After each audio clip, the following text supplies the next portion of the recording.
Sudan madam, प्रधान सचिव शालेय शिक्षण जिल्हा विभाग, तत्कालीन प्रधान सचिव माननीय जी देवण सर, शिक्षण आयुक्त माननीय सूरज मांढरे सर, याचबरोबर माझे सर्व सहकारी शिक्षण संचालक, सर्व मुख्य नियामक, परीक्षक, सर्व संस्थाचालक, प्राचार्य, मुख्याध्यापक, तसेच आमच्या सर्व समितीचे सन्माननीय सदस्य, आमचे सर्व मंडळ कर्मचारी, मंडळ अधिकारी, या सर्वांनी आम्हाला चांगलं सहकार्य केलं आणि त्यामुळे माध्यमिक शालांत प्रमाणपत्र परीक्षा मार्च 2024 मध्ये झालेल्या परीक्षेचा निकाल आज जाहीर करण्यास मला मनस्वी आनंद होत आहे।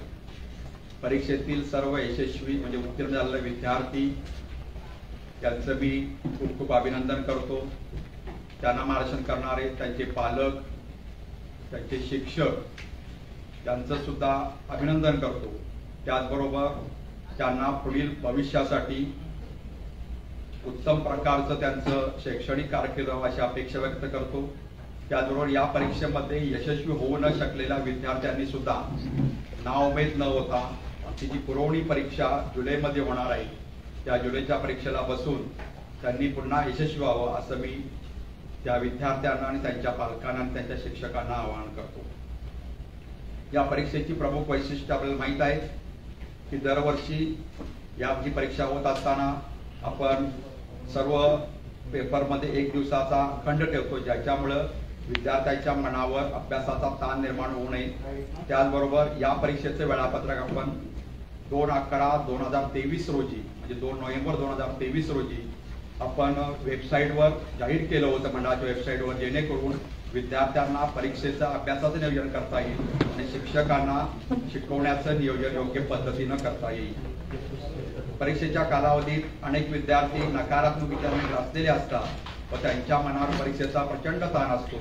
त्यामुळं या परीक्षेमध्ये विद्यार्थ्यांच्या मनावरील ओझं कमी व्हावं म्हणून आपण राज्य मंडळ स्तरावरून 10 समुपदेशकांची तसेच सर्व विभागीय मंडळ स्तरावरून प्रत्येक जिल्ह्यासाठी 2 समुपदेशकांची आपण सोय केली होती, जेणेकरून विद्यार्थ्यांनी त्यांच्याकडून विद्यार्थ्यांचं समुपदेशन व्हावं आणि त्याचबरोबर विभाग स्तरावरून तसेच राज्य मंडळ स्तरावरून हेल्पलाईन व नियंत्रण कक्ष सुद्धा विद्यार्थ्यांसाठी स्थापन करण्यात आला होता।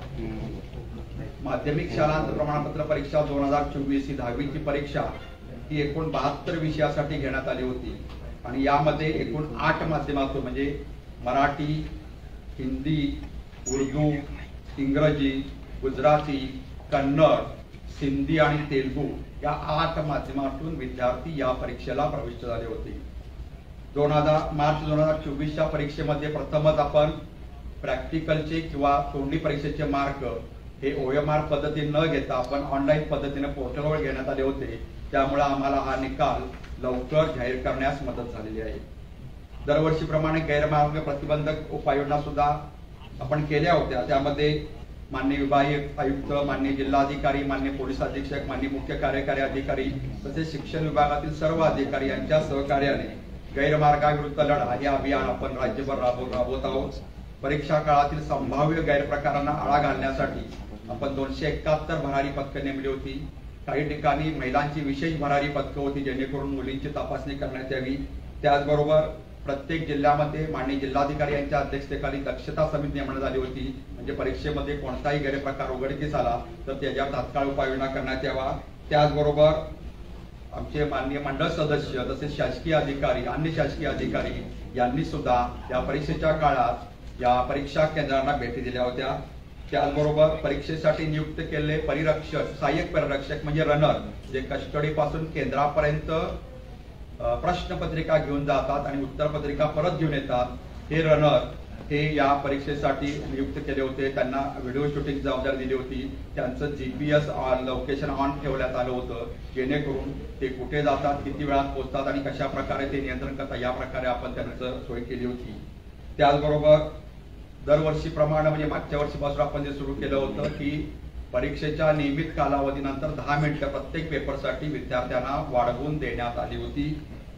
त्याचबरोबर आपण मागील वर्षीपासून विद्यार्थ्यांना शिक्षा सूचीचे वाचन म्हणजे परीक्षेमध्ये गैरप्रकार करताना जर विद्यार्थी आढळला तर त्याच्यावर कोणती कारवाई होऊ शकते, ज्याच्याकडून विद्यार्थी या गैरप्रकारांना बळी पडू नयेत आणि आपलं आयुष्याचं नुकसान करू नये किंवा आपल्या शैक्षणिक कारकिर्दीचं नुकसान करू नये, यासाठी शिक्षा सूचीचे तसेच उत्तरपत्रिकेच्या 2 नंबरच्या पानावरील सर्व नियमांचे वाचन या विद्यार्थ्यांच्या पुढे लेखी परीक्षेपूर्वीच करण्यात आलेलं होतं.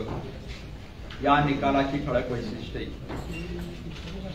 या परीक्षेत राज्यातील पुणे, नागपूर, छत्रपती संभाजीनगर, मुंबई, कोल्हापूर, अमरावती, नाशिक, लातूर, कोकण या 9 विभागीय मंडळामधून एकूण 15,60,154 नियमित विद्यार्थ्यांनी या परीक्षेसाठी नोंदणी केली होती. त्यापैकी 15,49,326 विद्यार्थी या परीक्षेत प्रत्यक्ष प्रविष्ट झाले. त्यापैकी 14,84,441 विद्यार्थी उत्तीर्ण झाले व त्यांच्या उत्तीर्णतेची एकूण टक्केवारी 95.81% इतकी आहे. या परीक्षेतील राज्यातील 9 विभागीय मंडळामधून एकूण 25,770 रिपीटर विद्यार्थी म्हणजे पुनर्परीक्षार्थी विद्यार्थ्यांनी नोंदणी केली होती. त्यापैकी 25,327 विद्यार्थी प्रत्यक्ष परीक्षेत प्रविष्ट झाले. त्यापैकी 12,958 विद्यार्थी या 10वीच्या परीक्षेमध्ये उत्तीर्ण झाले आहेत व या पुनर्परीक्षार्थींच्या उत्तीर्णतेची टक्केवारी ही 51.16% इतकी आहे. या परीक्षेमध्ये राज्यातील 9 विभागीय मंडळामधून एकूण 25,894 विद्यार्थी खाजगी विद्यार्थी म्हणून बसले होते, म्हणजे 17 नंबरचे विद्यार्थी म्हणून बसले होते. त्यापैकी 25,368 विद्यार्थी प्रत्यक्ष परीक्षेत प्रविष्ट झाले. त्यापैकी 20,403 विद्यार्थी उत्तीर्ण झाले आणि या खाजगी विद्यार्थ्यांची उत्तीर्णतेची टक्केवारी ही 80.42% इतकी आहे. असे मिळून राज्यातील या नियमित विद्यार्थी, पुनर्परीक्षार्थी विद्यार्थी आणि खाजगी विद्यार्थी मिळून एकूण राज्यातील 16,11,818 विद्यार्थ्यांनी या परीक्षेस नोंदणी केली होती. त्यापैकी 16,21,000 विद्यार्थी या परीक्षेत प्रविष्ट झाले आणि त्यापैकी 15,17,802 विद्यार्थी या परीक्षेत उत्तीर्ण झाले आणि या उत्तीर्ण टक्केवारी एकूण विद्यार्थ्यांच्या 94.86% इतकी आहे. या परीक्षेतील राज्यातील 9 विभागीय मंडळामधून 9,149 दिव्यांग विद्यार्थी रजिस्टर झाले होते. त्यापैकी 9,078 दिव्यांग विद्यार्थी प्रत्यक्ष परीक्षेस प्रविष्ट झाले आणि त्यापैकी 8,465 दिव्यांग विद्यार्थी उत्तीर्ण झाले. म्हणजे या उत्तीर्ण टक्केवारी दिव्यांग विद्यार्थ्यांची 93.25% आहे. सर्व विभागीय मंडळ म्हणजे आपली जी 9 विभागीय मंडळ आहेत त्यापैकी कोकण विभागीय मंडळाचा निकाल सर्वोत्तम म्हणजे 99.01% इतका आहे.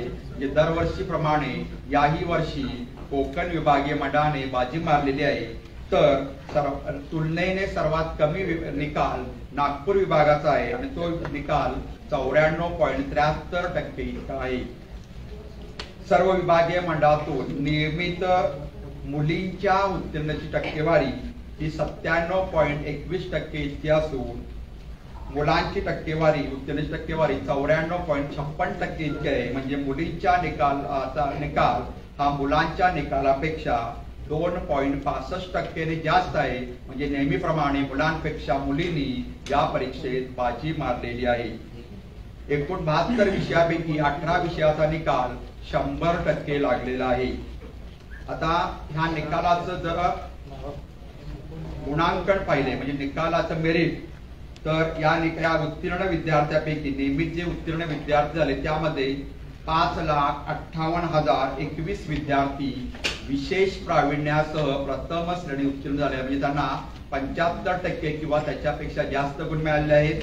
तर 5,31,822 विद्यार्थी हे प्रथम श्रेणी उत्तीर्ण झाले आहेत म्हणजे त्यांना 60% किंवा ते 75% या रेंजमध्ये हे विद्यार्थी आहेत. तर 3,14,866 विद्यार्थी द्वितीय श्रेणीत आहेत म्हणजे त्यांना 45 ते 59.99% गुण पडलेले आहेत. तर 79,732 विद्यार्थी हे पास श्रेणीत म्हणजे उत्तीर्ण श्रेणीत उत्तीर्ण झालेले आहेत. राज्यामध्ये 23,288 माध्यमिक शाळांमधून या परीक्षेला 10वीचे विद्यार्थी बसले होते. त्यापैकी 9,382 शाळांचा निकाल 100% इतका लागलेला आहे.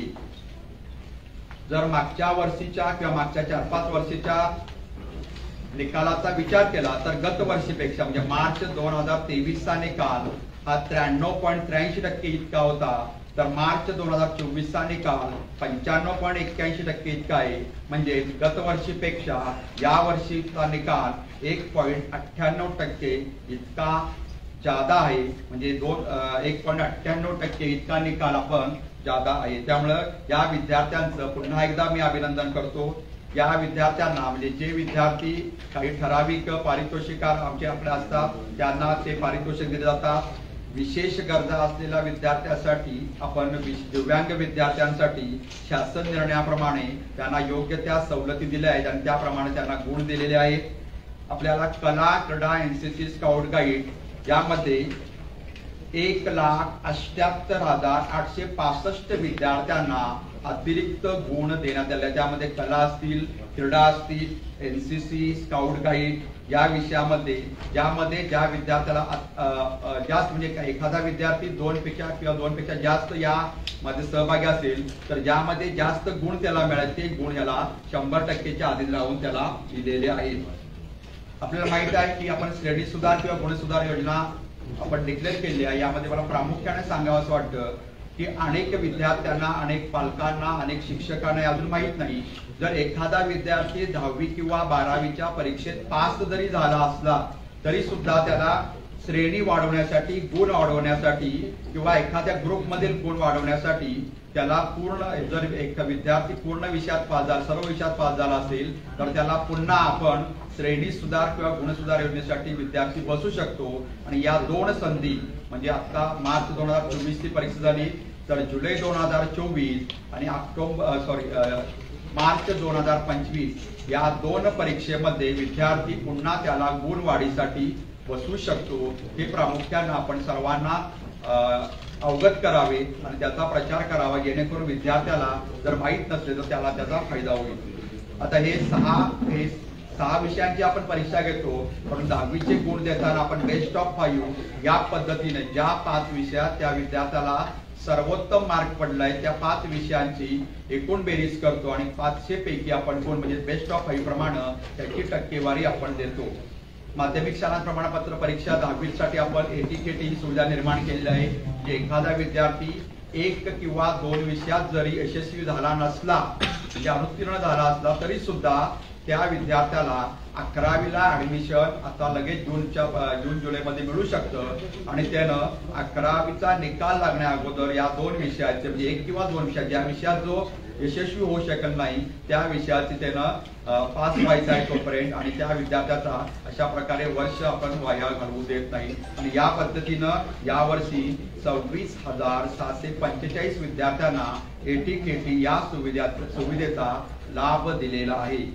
याचबरोबर गुणपडताळणी किंवा उत्तरपत्रिकाच्या छायाप्रती आपल्याला माहित आहे की एखादा विद्यार्थी कमी मार्क पडले असतील तर विद्यार्थ्याला गुणपडताळणी करता येते किंवा या फोटोकॉपी घेता येतात. फोटोकॉपी घेण्यासाठी आपण या विद्यार्थ्याला आज म्हणजे उद्यापासून 28/5 पासून 11 जून पर्यंत श्रेणी म्हणजे व्हेरिफिकेशन साठी किंवा फोटोकॉपीसाठी अर्ज करण्यासाठी मुदत दिली आहे. 15 दिवसाची मुदत आपण त्याला दिलेली आहे आणि 28 तारखेपासून 11 जून पर्यंत विद्यार्थी यासाठी ऑनलाईन पद्धतीने अर्ज करू शकतात. फोटोकॉपीसाठी विद्यार्थ्याला जर पुनर्मूल्यांकन करायचं असेल तर त्याला सर्वप्रथम फोटोकॉपी घ्यावी लागते आणि प्रति विषय 400 रुपये भरून त्याला फोटोकॉपी घेता येते. त्याला सर्व विषयाची फोटोकॉपी घेता येते आणि ते आपण सुरू केलेलं आहे.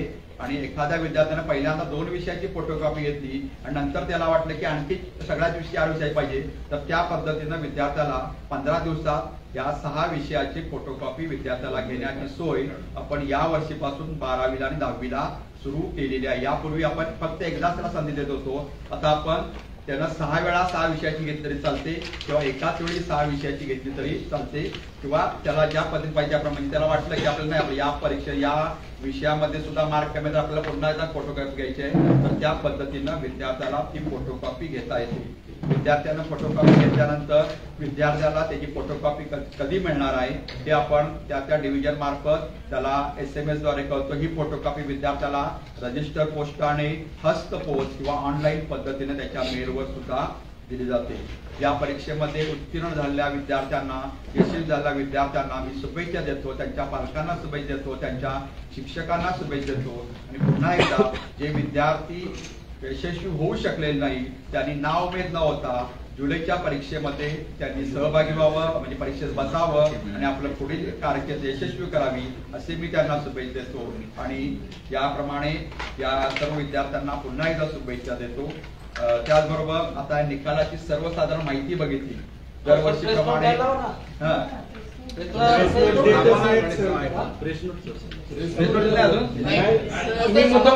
शुभेच्छा देऊन पत्रकार परिषद आम्हाला काहीच कळलं नाही काय चाललंय. 100% आम्ही आता देतो. आम्ही 10 मिनिटं लक्ष देऊ शकतो सर. नाही तुम्ही फक्त प्रश्न विचारायचे तुम्हाला प्रश्न बघितल्याशिवाय काय प्रश्न विचारायचे. प्रश्न 100% मिळाले किती विद्यार्थी देतो सांगतो सर्व सांगतो काही अडचण नाही. प्रश्न टाकी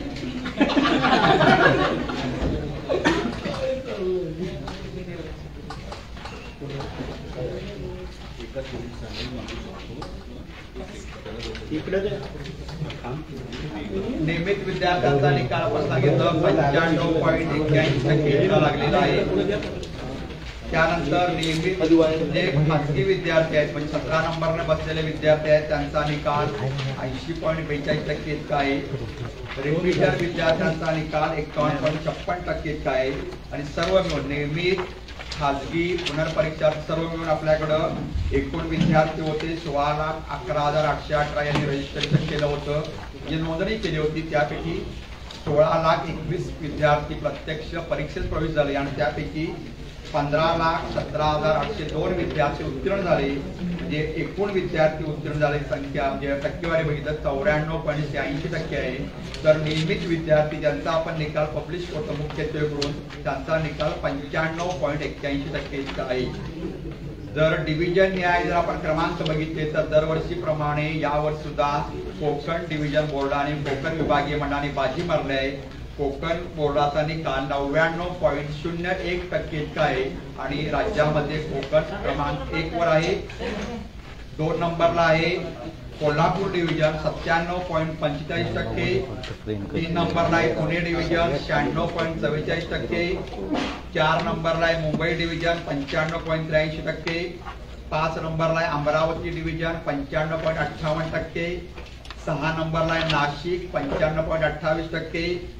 7 नंबरला आहे लातूर 95.27%.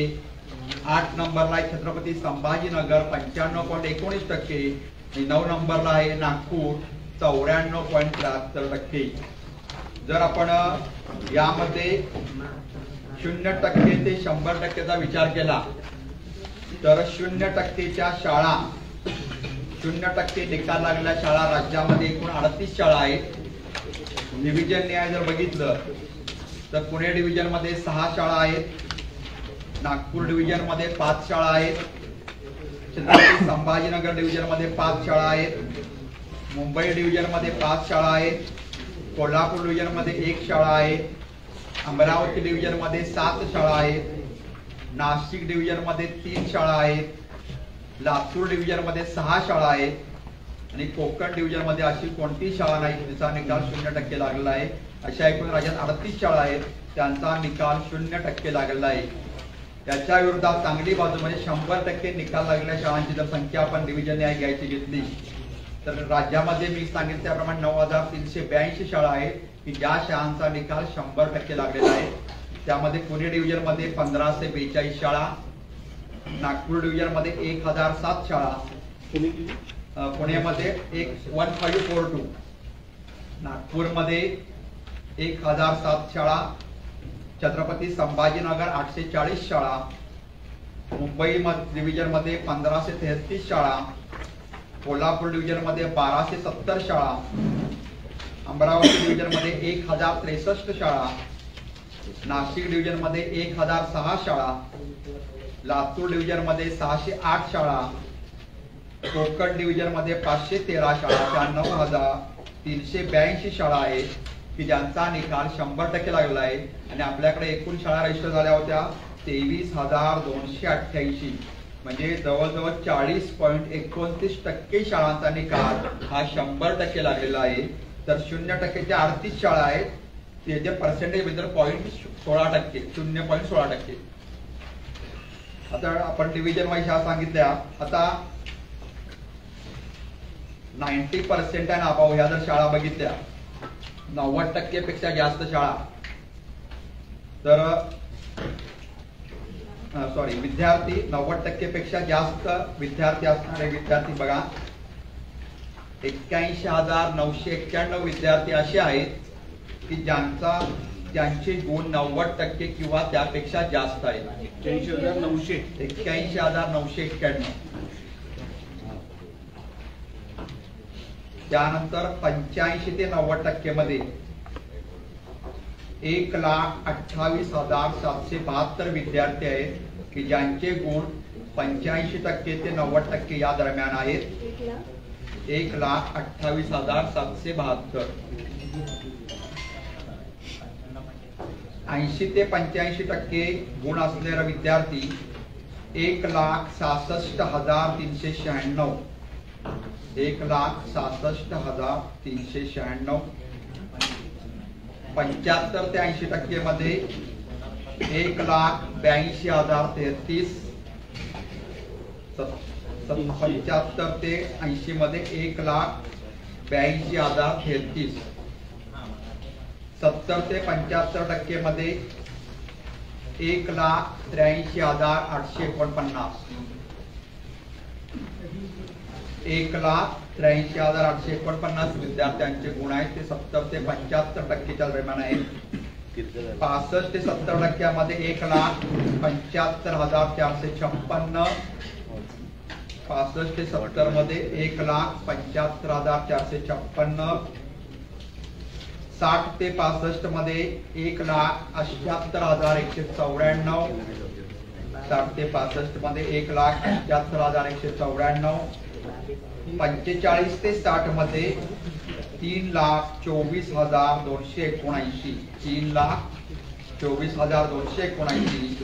आणि 45% पेक्षा कमी आणि 35% पेक्षा जास्त 96,811.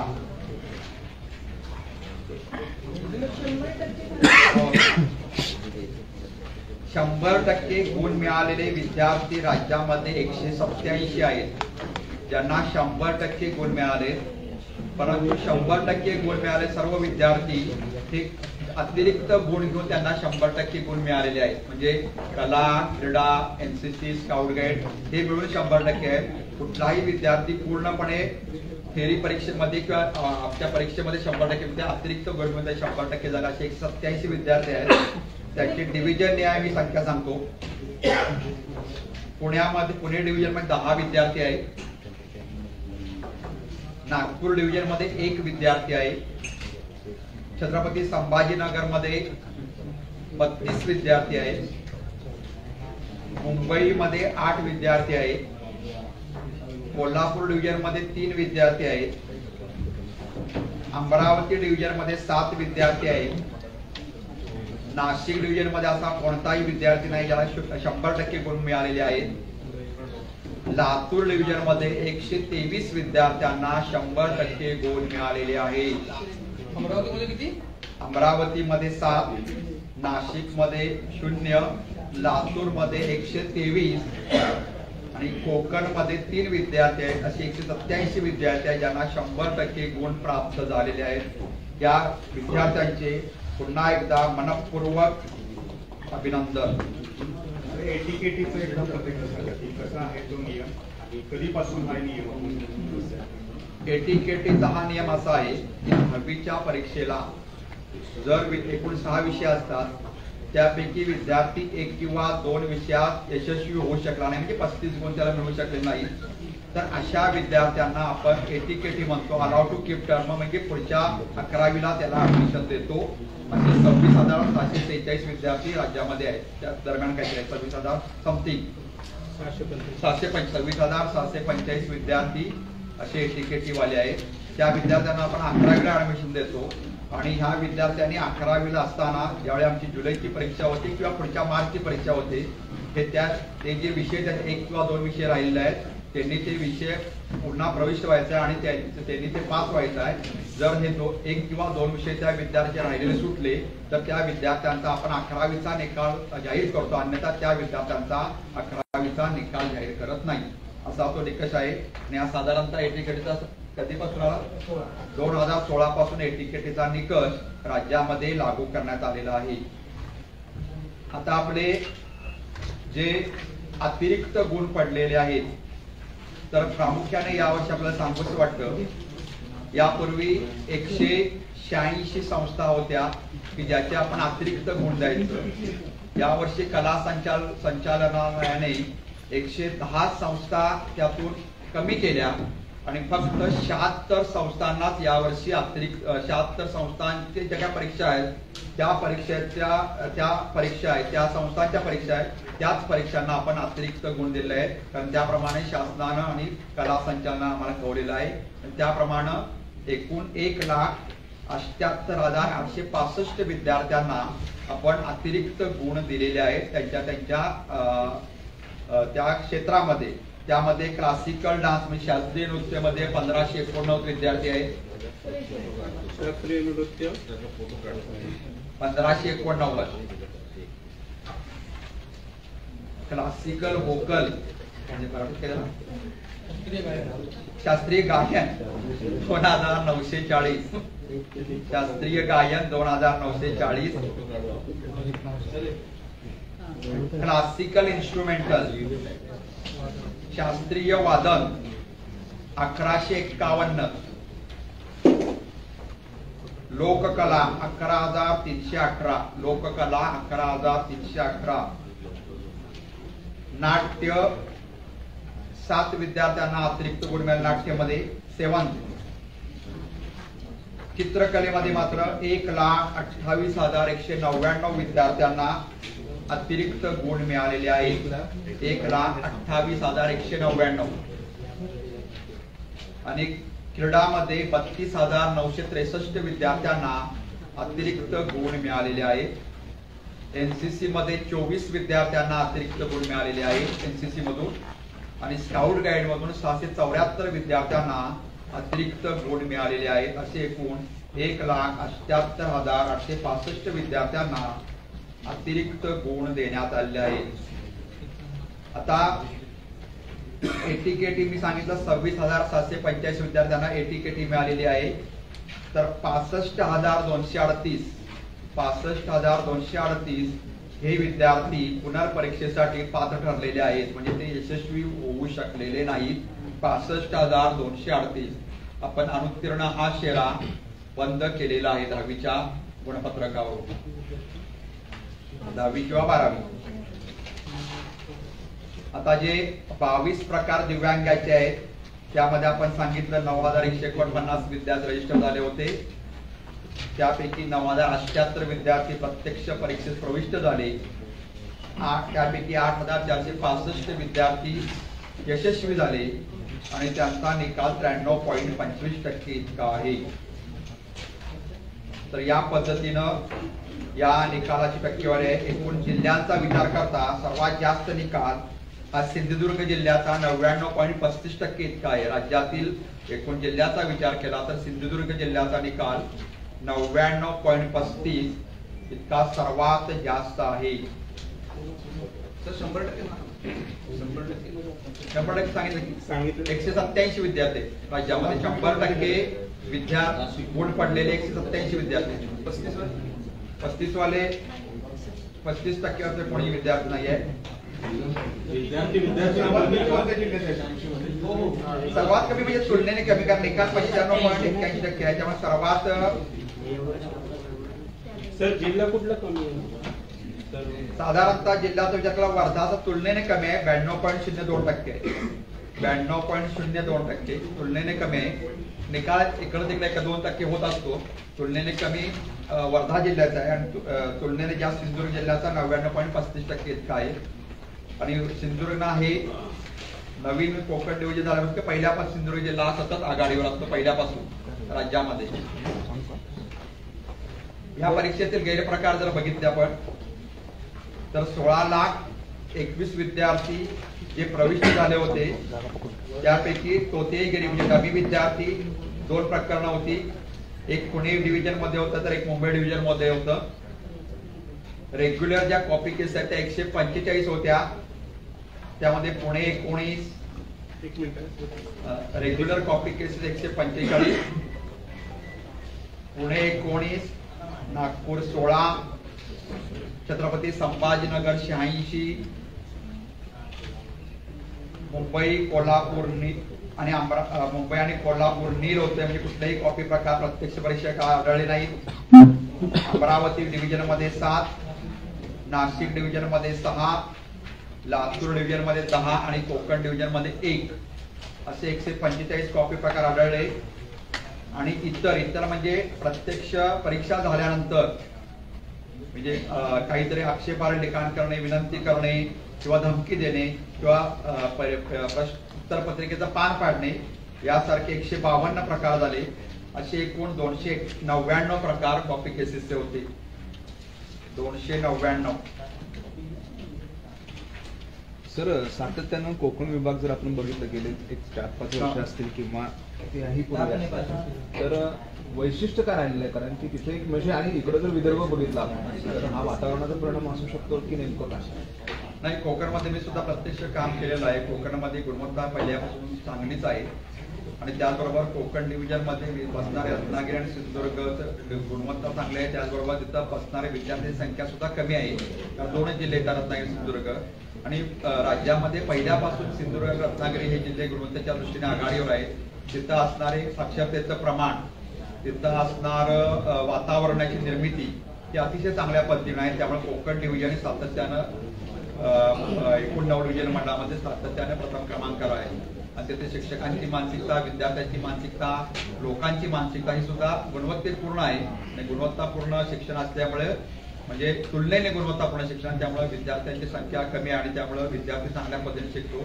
तो प्रामाणिकपणानं योग्य पद्धतीनं त्याला सराव करून घेतला जातो आणि त्यामुळे तिथं गुणवत्ता चांगली आहे. काही निकाल राखून ठेवले किरकोळ निकाल राखून ठेवले आहेत. मला वाटतं राज्यामध्ये एकूण 16 असतील, 17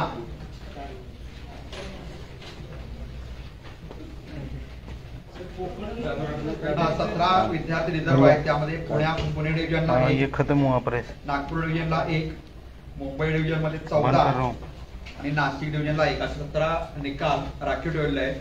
हे प्रामुख्याने आमचं इलिजिबिलिटी सर्टिफिकेट असतं ते त्यांना न मिळाल्यामुळं ते निकाल राखीव ठेवले 17. सिंधुदुर्ग आणि कोकण मध्ये निकाल वाढतो तसं छत्रपती संभाजीनगर काही वर्षापासून इथे कॉपी केसेस जास्त आहे. निकाल कॉपी सर्वांनी बघत आणि त्याच्यामध्ये छत्रपती संभाजीनगरचा विचार केला मराठवाड्यामध्ये, तिथे सुद्धा मी काम केलं आहे. मराठवाड्यामध्ये असणारी लोकांची मानसिकता, सगळ्यांची मानसिकता, तिथं असणाऱ्या वातावरणाची, तिथं असलेला थोडेफार पॉवर्टीचा पण फरक पडतो, गरिबीचा सुद्धा फरक पडतो आणि मोठा विभाग आहे आणि त्यामध्ये तिथं जो निकाल तो तुलनेने कमी आहे.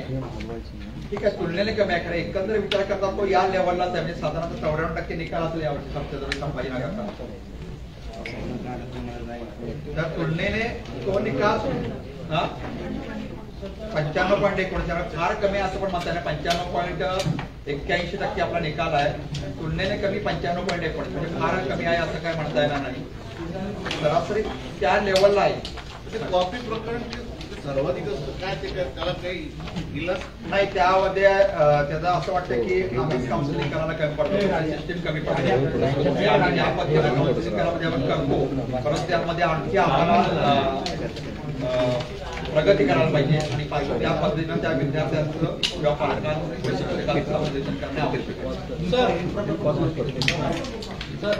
इकडे आपण म्हणतोय की आता 10वीचा निकाल आता जाहीर केलाय, 12वीचा निकाल जाहीर झालाय.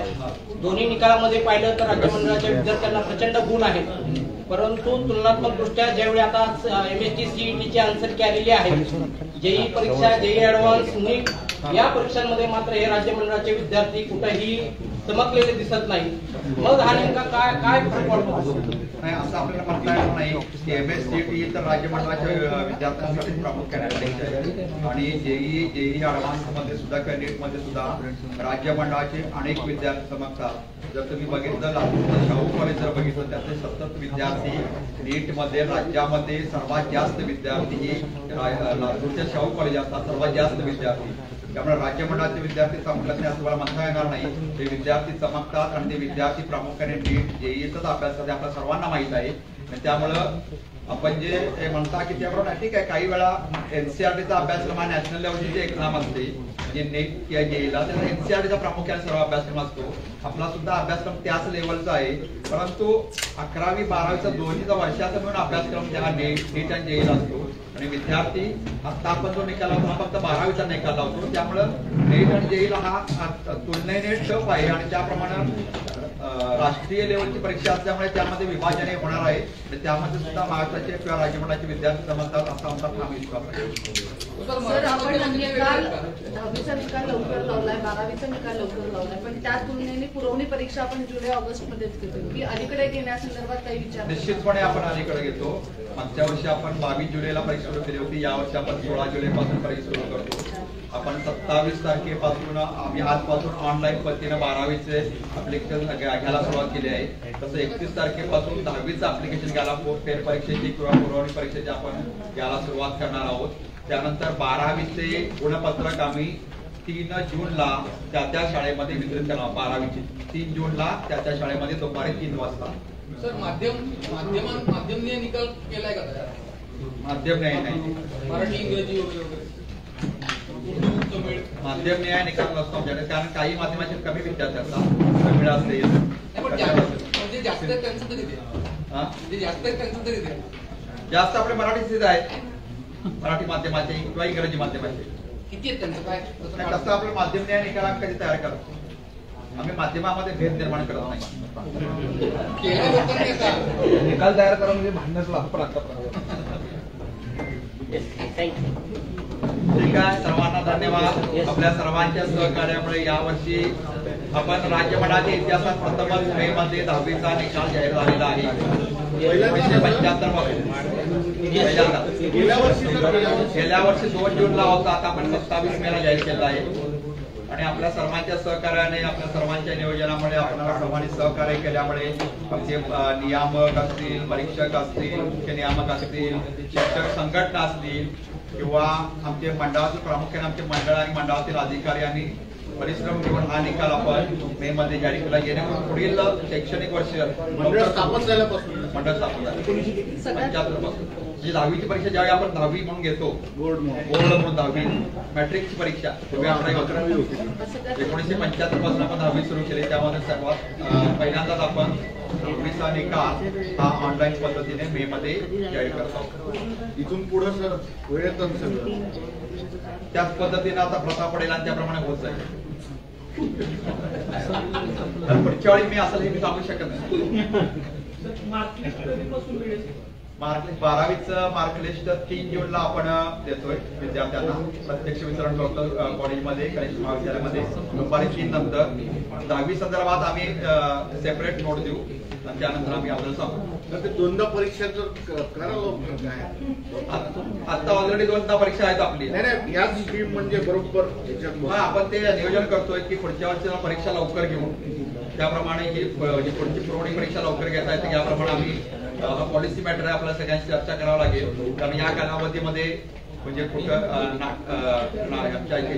झालं पाहिजे आपल्याला. नीट जेईची परीक्षा कधी असते, CBSE परीक्षा आणि आपली परीक्षा कुठं हे होणार नाही का, कुठं म्हणजे त्यामध्ये होणार नाही याचा आपण विचार करून आपण त्याप्रमाणे निर्णय घेऊ.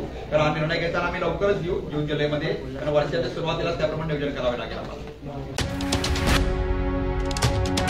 आहे